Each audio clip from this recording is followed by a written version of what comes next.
चलिए अगले हम लोग बात कर चुके हैं डायरेक्ट ट्रांजिटिव का, मोनो ट्रांजिटिव और डायरेक्ट ट्रांजिटिव। अगली पार्ट में अभी जो हम लोग डिस्कस करने जा रहे हैं वो होगा कॉम्प्लेक्स ट्रांजिटिव। ये बहुत इंपॉर्टेंट है।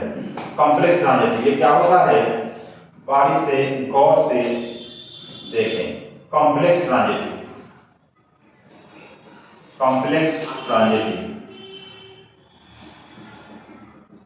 कॉम्प्लेक्स ट्रांजिटिव ये क्या होता है।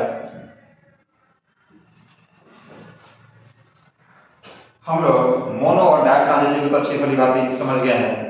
कॉम्प्लेक्स ट्रांजिटिव तो इसको हम एग्जाम्पल के ही माध्यम से जान लेंगे। कॉम्प्लेक्स ट्रांजिटिव इसको क्यों कहा गया, जैसे एक एग्जाम्पल हम लिखते हैं, he proved, he proved Rohan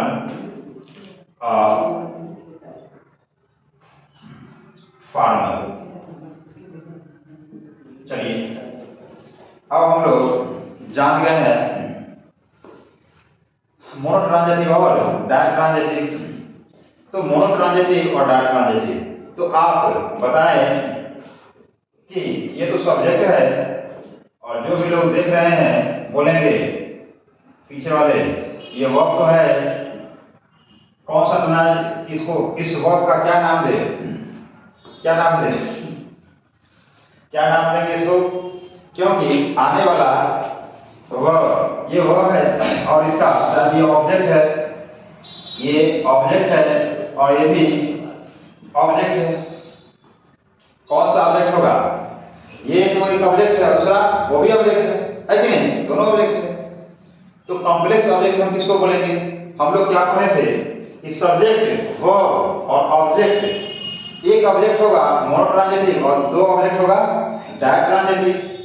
तो इसको हम क्या डायरेक्ट ट्रांजिटिव नाम देते हैं, डायरेक्ट ट्रांजिटिव, डायरेक्ट ट्रांजिटिव। बात सही है।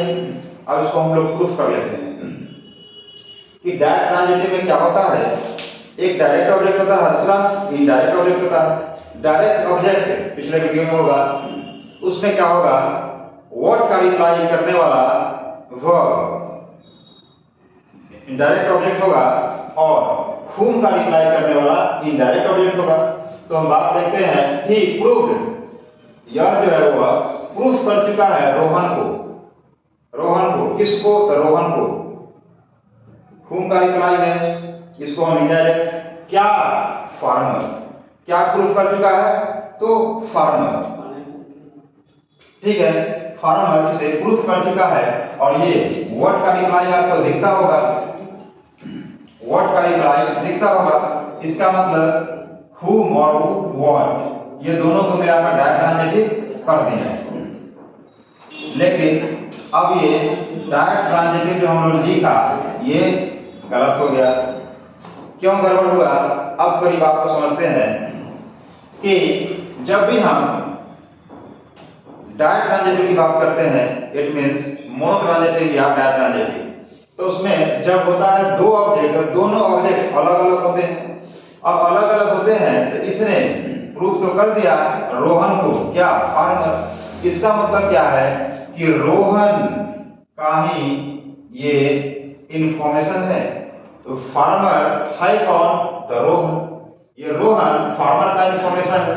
यानी क्या बता रहा है, जो रोहन है वही फार्मर है, वो फार्मर है वही रोहन है। इसके लिए हम लोग एक चर्चा करते हैं, जैसे he is a color, और he is a color की बात जब करते हैं तो सब्जेक्ट, ये सब्जेक्ट और ये लिंकिंग वर्ब और आगे आने वाला जो आपके ऑब्जेक्ट रूप में दिखता है, एक ऑब्जेक्ट नहीं बल्कि ये क्या है, सब्जेक्ट का ही सब्जेक्ट कॉम्प्लीमेंट है, सब्जेक्ट कॉम्प्लीमेंट है। ये कैसे पता चला, क्योंकि जो ही है वही कलर है, जो कलर है वही ही है। इसका मतलब क्या है, जो ऑब्जेक्ट की जगह लिखा हुआ सब्जेक्ट का इंफॉर्मेशन बताने वाला शब्द ही सब्जेक्ट कॉम्प्लीमेंट कहलाता है। क्यों कहलाता है, क्योंकि सब्जेक्ट का ही इंफॉर्मेशन दे रहा है और बीच में आपका लिंकिंग वर्ब है। जब सब्जेक्ट का इंफॉर्मेशन बता रहा है जिसको हम सब्जेक्ट कॉम्प्लीमेंट के नाम से जाने हैं, इसी प्रकार से जब ऑब्जेक्ट का इंफॉर्मेशन बताने वाला शब्द इसको हम ऑब्जेक्ट कॉम्प्लीमेंट अगर कह दें तो कोई दिक्कत नहीं। क्या समझ आया? यहाँ पे सब्जेक्ट कॉम्प्लीमेंट है और यहाँ पे क्या है? ऑब्जेक्ट कॉम्प्लीमेंट है। और जब सब्जेक्ट कॉम्प्लीमेंट है तो हमने क्या कहा? जो क्लर्क है वही ही है और ही है वही क्लर्क है। इसका मतलब क्या है? जो रोहन है वही फार्मर है, जो फार्मर है वही रोहन है। इससे क्या पता चला कि दो ऑब्जेक्ट नहीं है। ये कंफ्यूज आप हो रहे हैं, ये डायरेक्ट ट्रांजिटिव नहीं बल्कि इसी को हम किस नाम से जानेंगे? Complex transitive. कॉम्प्लेक्स ट्रांजिटिव, इसको हम कॉम्प्लेक्स ट्रांजिटिव इसलिए कह दिए कि अब रोहन और अब फार्मर दो ऑब्जेक्ट नहीं बल्कि एक ही ऑब्जेक्ट है। और ऑब्जेक्ट कौन होगा? ये रोहन होगा और ये अब फार्मर उसका कॉम्प्लीमेंट होगा। अब यहीं से एक बात और उभर के आता है कि आपसे क्वेश्चन पूछ लिया जाता है, कौन सा? इसी से क्वेश्चन आपका एक पूछेगा एग्जाम में, जो अब वॉइस बनाने का समय आता है। इसी से अब वॉइस आपका इसी का चेंज करके दे देगा। इसी का वॉइस ये तो एक्टिव में है, ये आपका एक्टिव में है और इसी का पैसिव जब बनाएगा, पैसिव बनाता है तो क्या करेगा? अब दो ऑब्जेक्ट आपको लिखा मिलेगा, देखने में लगेगा। इसी का ऑब्जेक्ट जब बनेगा तो रोहन को आगे ले लीजिए। Rohan was proved, Rohan was proved a farmer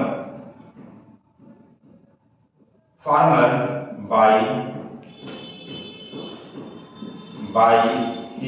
ठीक है, अब ये आपका सही हुआ क्योंकि रोहन बेसिकली यही इसमें ऑब्जेक्ट है।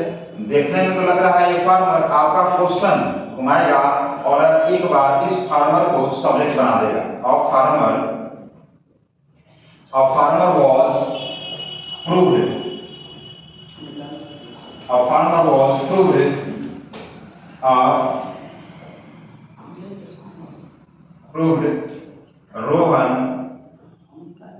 Rohan by him।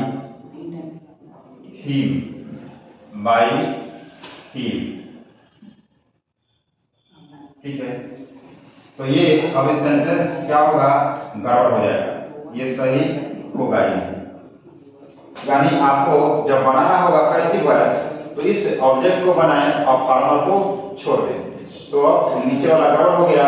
आपको देखना तो लगेगा ये दोनों तो ऑब्जेक्ट है लेकिन बेसिकली ये ऑब्जेक्ट नहीं है, इसलिए अब फार्मर को हम ऑब्जेक्ट कभी बना ही नहीं सकते हैं। आपका ये आंसर हुआ, ये गड़बड़ हो गया।